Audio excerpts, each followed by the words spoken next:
জমানার কসম, যাহার আবর্তন বিবর্তন শিক্ষণীয়, কোথাও দুঃখ, কোথাও আনন্দ, কোথাও প্রাচুর্য, কোথাও দারিদ্র্য, কোথাও সুস্থতা, কোথাও অসুস্থতা।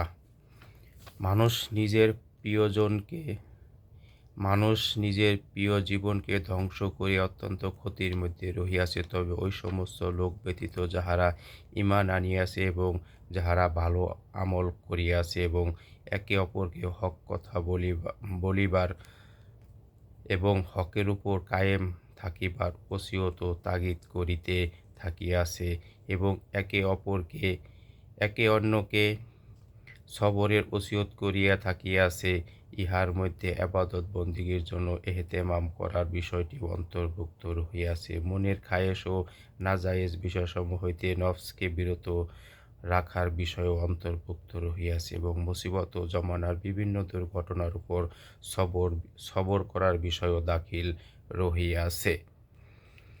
এই ৩১টি আয়াত ইশারা স্বরূপ উল্লেখ করা হইল। প্রত্যেক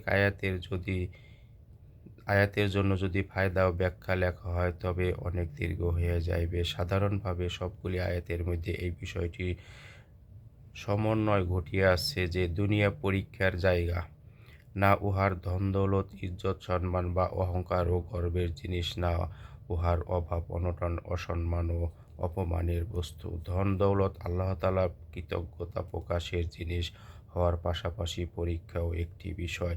এমন অভাব অনটন সবরের বস্তু হওয়া ছাড়াও আল্লাহ তাআলার প্রতি বান্দার সন্তুষ্টির একটি পরীক্ষা।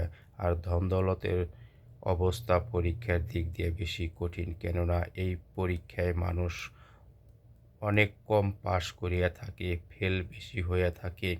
এই জন্য রাসূলুল্লাহ সাল্লাল্লাহু আলাইহি ওয়াসাল্লামের পবিত্র এরশাদ রহিয়াছে, তোমাদের উপর অভাব অনটনকে আমি এত বেশি ভয় করি না, যত ভয় করি এই বিষয়কে যে দুনিয়ার মাল দৌলত ও উহার নিয়ামতসমূহ তোমাদের উপর বিস্তৃত হইবে, আর তোমরা উহাতে এমনভাবে মন লাগাইয়া বসিবে যেমন পূর্ববর্তী লোকেরা উহাতে মন লাগাইয়া বসিয়াছিল। অতঃপর এই আপদ তোমাদেরকেও ধ্বংস করিয়া দেয় যেমন তাহাদেরকে ধ্বংস করিয়া দিয়াছে। অতএব দুনিয়ার এই ফিতনা হইতে অনেক বেশি বাঁচিয়া থাকা উচিত এবং অভাব ও মুসিবতকে পরীক্ষা মনে করিয়া বরদাস্ত করা উচিত। বস্তুত ঈমানওয়ালারা তো এমন লোক যে যখন তাহাদের সম্মুখে আল্লাহ তাআলা জিকির করা হয় তখন উহার বড়ত্ব ও ভয়ের কারণে তাহাদের অন্তর ভীত হইয়া যায়, আর যখন আল্লাহ তাআলার আয়াতসমূহ তাহাদিগকে পড়িয়া শোনানো হয় তখন ঐ সমস্ত আয়াত তাহাদের ঈমানকে মজবুত করে দেয়, আর তাহারা শুধু আপন প্রতিপালকের উপর ভরসা করে আর নামাজ কায়েম করে এবং যাহা কিছু আমি তাহাদিগকে দিয়াছি উহা হইতে খরচ করে। অতএব